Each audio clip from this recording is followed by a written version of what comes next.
उत्तराखंड की शांत वादियों में सियासत का पारा अचानक गर्म हो गया है और इस बार पारा चढ़ा है सोशल मीडिया की एक पोस्ट से।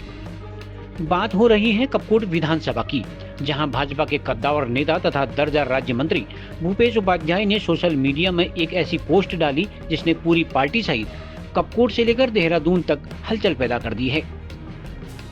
घायल हूं इसीलिए घातक हूं। जी हां, भूपेश उपाध्याय ने फेसबुक पर साफ साफ लिख दिया है, घायल हूं इसीलिए घातक हूं। लेकिन सवाल ये है कि आखिर भूपेश उपाध्याय को किसने घायल किया? आखिर किस बात से वो घायल हैं और अब ये घातक वार वो किस पर करने वाले हैं? दर्जा राज्य मंत्री भूपेश उपाध्याय यही नहीं रुके। उन्होंने आगे लिखा कि उनके खिलाफ षड्यंत्र रचे जा रहे हैं। चेतावनी भरे लहजे में लिखा है कि साजिशों से सफलता तो मिल सकती है लेकिन श्रेष्ठता नहीं। आखिर क्यों भड़के हैं भूपेश उपाध्याय? क्या कपकोट के उत्तरायणी मेले के प्रकरण से वो आहत हैं? दरअसल आप सोच रहे होंगे कि अचानक ये क्या हो गया है। चर्चा है कि कपकोट उत्तरायणी मेले में मंच पर प्रोटोकॉल को लेकर दर्जा राज्य मंत्री भूपेश उपाध्याय के साथ खेला हो गया। बताया जा रहा है कि दर्जा राज्य मंत्री का पद होने के बाद भी उन्हें पीछे की कतार में जगह दी गई।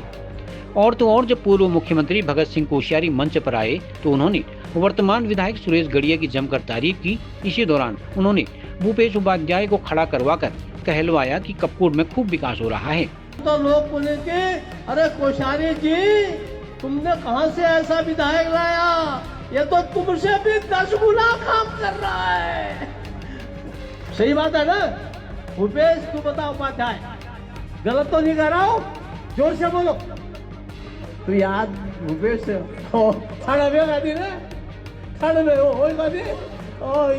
जब मैं भूपेश जी नहीं कहेंगे तो नहीं मानूंगा। बैठो भूपेश भाई, है तो आपको सब लोगों के मैं बहुत बधाई दूं कि तुमने यहाँ यश विधायक चुन रखे हैं नौजवान।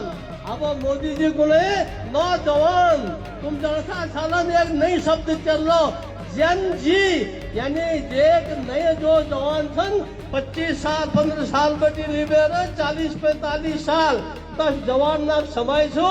और यो सौभाग्य छो तुम्हार कि तुम लोग ना रहे कपकोट पट्टी हमार सुरेश गड़िया के एमएलए बड़ा, या बहुत बहुत काम होने, और एमएलए ले जवान और मुख्यमंत्री ले जवान। अब सियासी गलियारों में चर्चा है कि क्या भरे मंच में हुआ ये सम्मान ही भूपेश उपाध्याय को चुभ गया है? क्या प्रोटोकॉल के अपमान को ही वो षड्यंत्र मान रहे हैं?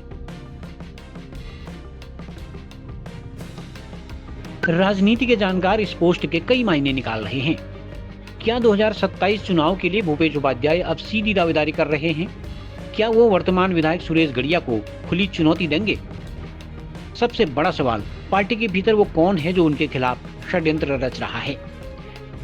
उल्टी गिनती शुरू लिखकर दर्जा राज्य मंत्री भूपेश उपाध्याय ने साफ कर दिया है कि अब वह बैकफुट पर खेलने वाले नहीं हैं। अब देखना दिलचस्प होगा कि इस फेसबुक या चिंगारी को भाजपा संगठन कैसे शांत करता है, या फिर मान लिया जाए कि 2027 से पहले कपकोट भाजपा में बड़ा विस्फोट होने वाला है।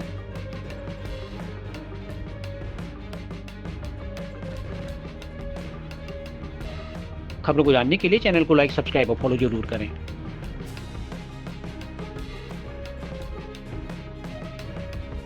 भूपेश तू बता उपाध्याय, गलत तो नहीं कर रहा हूं? जोर से बोलो। तू याद भूपेश